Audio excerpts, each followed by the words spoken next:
자, 그래서 목표가를 계산을 해볼게요. 네, 안녕하세요. 중수트레저입니다. 이번 영상은 실적에 대해서 좀 자세히 뜯어보고 지금 5G는 어디까지 왔는지랑 KM이랑 오이솔루션 차트 한 번씩 좀 보는 시간을 가지려고 해요. 미국 시장이 어제 좀 급락을 했잖아요. 경기 둔화에 대한 우려감으로 급락을 했는데 코스닥이랑 코스피가 상당히 좀 강하죠. 오늘 마이너스 0.5%긴 하지만 양봉 마감하면서 비교적 좀 견고한 모습을 지켜주고 있어요. 예전 같았으면 막 한 2, 3% 음봉, 장대 음봉 보이면서 빠졌을 시장인데 매도세가 많이 떨어졌다는 그런 간접적인 증거이고요.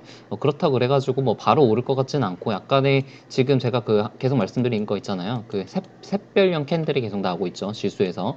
그래서 이 샛별형 캔들에서는 매수세와 매도세가 아주 강한 경합을 벌이고 있는 상태이기 때문에 반반이에요. 정말 아래로 떨어질 확률도 반절이고 위로 오를 확률도 반절인데 여러 가지 국내외 정치 상황에 따라서 좀 변수가 생길 것 같습니다. 찝찝한 거는 계속 외국인이 지금 코스피에서는 엄청나게 많이 팔고 있고 개인만 사고 있죠. 코스닥에서도 최근 4거래일까지는 외국인이 계속 팔고 있어요. 제가 신용을 보니까 금요일까지는 계속 떨어졌는데 월요일 날은 약간 반등했더라고요. 약간은 반등해서 신용 잔고가 더 떨어지지는 않았습니다. 그래서 개인이 사면서 물량을 좀 채워주고 있는 그런 모습이고 5G에서 한번 볼게요. 이노알스가 오늘 실적 발표를 하면서 6% 이상 거의 장중에는 한 7%까지 갔고 장대 음봉으로 끝났습니다. 이런 봉이 나왔을 경우에는 내일도 조금 하락할 가능성이 조금 큽니다. 그래서 요즘에 실적 발표하고 급락하는 게 좀 트렌드인 것 같아요. 오이솔루션도 그랬고 이노와일스도 좀 그랬고 그래서 어제 실적 발표 보고는 좀 상당히 기분이 좋았는데 흥분된 마음에 완전히 재를 뿌려버리는 그런 음봉이었고요. 오이솔루션도 오늘 좀 많이 하락했죠. 어제 6% 넘게 하락하고 오늘도 6% 넘게 하락해서 단기간에 좀 생각보다 큰 조정이 나오고 있어서 아직은 좀 매도세는 진정되고 있지 않은 상태여서 조금 더 지켜봐야 될 것 같다는 그런 생각이 듭니다. KMW는 반면에 좀 좋았어요. 이게 지금 약간 대장이 여기서 갈리는가 싶기도 한데 오늘 실적 발표 상당히 좋게 나와주면서 이게 약간 글로벌 시장 쪽에 먼저 시장을 점유하는 그런 영향 때문인지 KM이 차트가 조금 좋은데 아직은 조금 더 관찰을 해봐야 될 것 같습니다. 오일솔루션은 차트만 따지고 보자면 21선을 일단 깼죠. 21선을 깨고 내려갔는데 21선을 깼다고 해서 뭐 무조건 다 하락하냐 그거는 아니죠. 그래서 조금 지켜봐야 될 것 같고 여기서도 보면은 21선 깼는데 올라갔죠. 여기서도 21선 깨고 조금 횡보를 하다가 오를 가능성이 높고 아니면은 약간 횡보하다가 한번 좀 급락을 준 다음에 오를 가능성도 있고 여러 가지 상황에 대해서 좀 열어둬야 될 것 같습니다. 자, 이노알스 2분기 실적에 대해서 좀 자세히 볼게요. 매출이 일단 310억이 나왔고 영업이 580억, 당기순이익이 580억으로 굉장히 좋게 나왔습니다.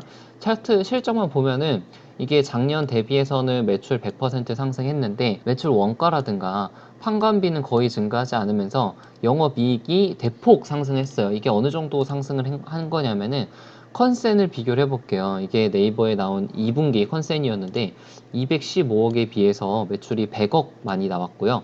영업이익은 26억에 비해서 28억이나 많이 나와서 시장의 컨센을 2배나 뛰어넘는 실적이기 때문에 상당히 서프라이즈입니다. 제 생각에는 차트에 이미 다 반영이 된 거라고 생각을 해요. 이미 반영이 됐기 때문에 오늘 하락한 거라고 생각을 하고 하락을 했다 그래서 상승 추세가 반전되거나 그런 거는 아니죠. 제가 뒤에서 조금 더 자세히 말씀드릴게요. 좋아요, 구독 누르시면 감사드리겠고요. 품목별로 보면은 무선망 최저가 제품에서 가장 많은 매출이 나왔고 통신 T&M에서 두 번째 매출이 나왔고 그 다음 이제 스몰셀 그리고 빅데이터에서 그 다음 매출이 발생하였습니다.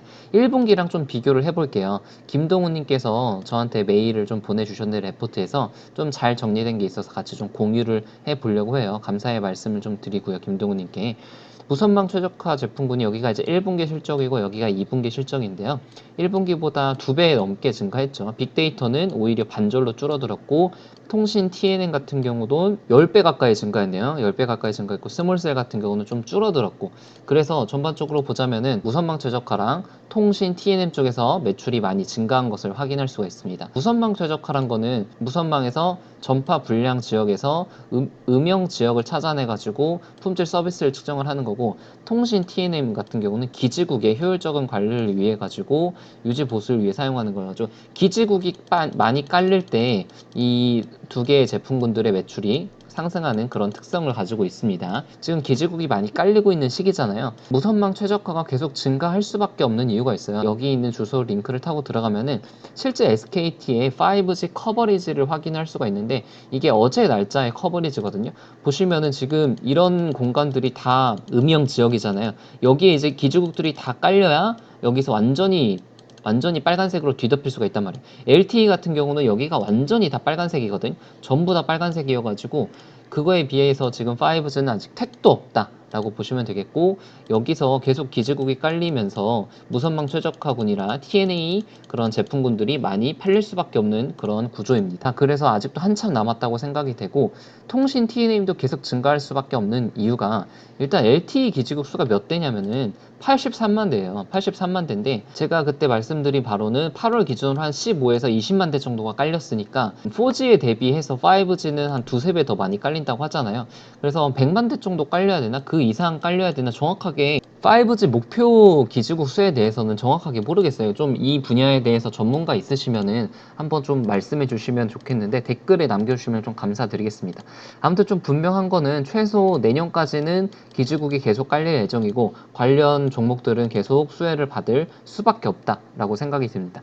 스몰셀이 좀 매출이 안 나왔잖아요. 그래서 아직까지는 5G 쪽 스몰셀로는 매출이 전혀 발생하지 않고 있고 이제 5월 달에 개발을 착수를 했단 말이에요. 아직 개발도 안 됐어요. 인도 쪽에 4G 스몰셀 그 수주 관련 기사가 있는데 아직 매출이 발생된 건 아니고 테스트 장비여서 내년 정도는 되어야 이 스몰셀 매출이 발생이 된다고 생각을 합니다. 정리를 하면은 무선망 최적화 쪽이랑 통신 TMA 쪽에서 많이 매출이 계속 발생을 할 것 같고, 빅데이터 제품군도 5G 핸드폰이 많이 깔리면서 데이터들이 많이 쌓이면은 이것도 매출이 좀 따라 올라갈 것 같고, 스몰셀은 아직은 매출이 발생하지 않을 것 같다는 그런 생각이 듭니다. 이제 수출과 내수 쪽을 보면은 이거는 이제 1분기 사업 보고서인데 수출이 이제 79억에서 320억으로 좀 늘었고요.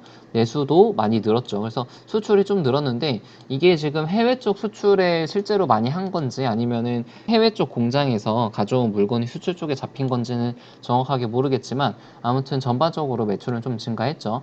매출 채권이라는 것도 19기 말에 대비해서 220억을 많이 증가했죠. 매출 채권에 대해서 간단히 말씀드리면은 내가 지금 이 어떤 물건들이 있잖아요. 물건들을 그 회사에 납품을 해요. 근데 이걸 돈을 바로 받는 게 아니라 제품마다 다 다르거든요.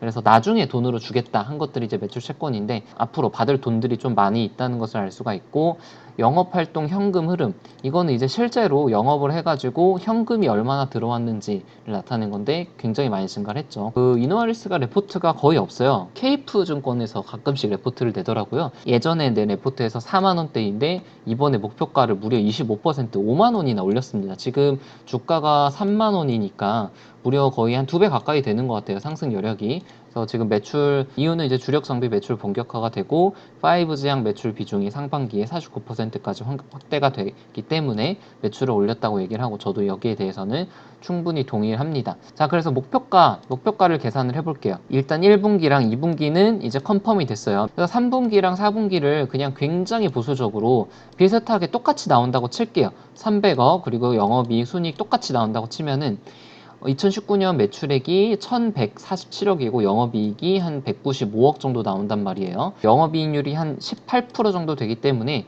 계산을 해보면은 195억을 주식수 600만 주로 나누게 되면은 6,383의 EPS가 나오게 됩니다. 여기서 PER을 어느 정도 줘야 될지가 좀 고민인데 10에서 15 정도로 조금 브로드하게 잡아볼게요. 그러면은 39,000원에서 48,000원이 나오기 때문에 아무튼 지금 주가 3만원대는 굉장히 저렴한 것이라고 생각이 듭니다. 앞으로 성장률에 따라서. 근데 지금 이거 굉장히 보수적으로 잡은 거고요. 만약에 매출액이 여기서 더 10억씩만이라도 늘어나게 되면은 1,100억이 아니라 한 1,200억, 1,300억까지 올라가게 되면은 당연히 이것보다는 주가는 더 많이 리레이팅이 될 수밖에 없다고 생각을 합니다. 그래서 레포트에서 나온 그 추정치를 봐도 올해 매출액이 이제 1,130억으로 저랑 비슷하게 잡았죠. 영업이익도 비슷하게 잡았고 EPS는 제가 조금 높게 계산이 됐네요. 왜 그런지 정확하게 모르겠는데 아무튼 이 정도로 저는 예상치를 잡았고 2020년이랑 2021년 해서 계속 매출이랑 영업이익이 상승하는 그런 구조를 가지고 있죠. 실제로 어떻게 될지 모르겠어요. 지금 뭐 그 네이버 컨센서스만 봐도 막 플러스 막 100억씩 이렇게 차이가 나니까 이 컨센이 정말 사실 지금 좀 의미가 없거든요. 어떻게 보면은 이것이 앞으로 어떻게 좀 높아질지 낮아질지는 보다는 정말 매 분기마다 레포트나 그 사업 보고서를 보면서 좀 추적 관찰을 해야 될 것 같습니다. 그래서 오늘 좀 많이 하락을 했다고 상하실 분도 계신데, 저는 참고로 오늘 좀 많이 하락했을 때 좀 추가로 매수를 했습니다. 그리고 저는 내일이랑 내일 모레에 하락하길 바라고 있어요. 이게 무슨 말이냐면은, 저는 이제 2분기 실적을 보고 이노알스가 확실히 이제 구조적인 성장할 것임이 이제 확실하다는 그런 판단이 섰거든요. 그래서 하락을 한다면은 추가 매수를 계속할 계획이고, 여러분이 좀 아셔야 될 게, 주식으로 돈을 벌려면은 수익률이 중요한 게 아니에요. 수익률이 뭐 10%, 20% 내는 것이 중요한 게 아니라 결국에는 수익금이 중요한 거거든요.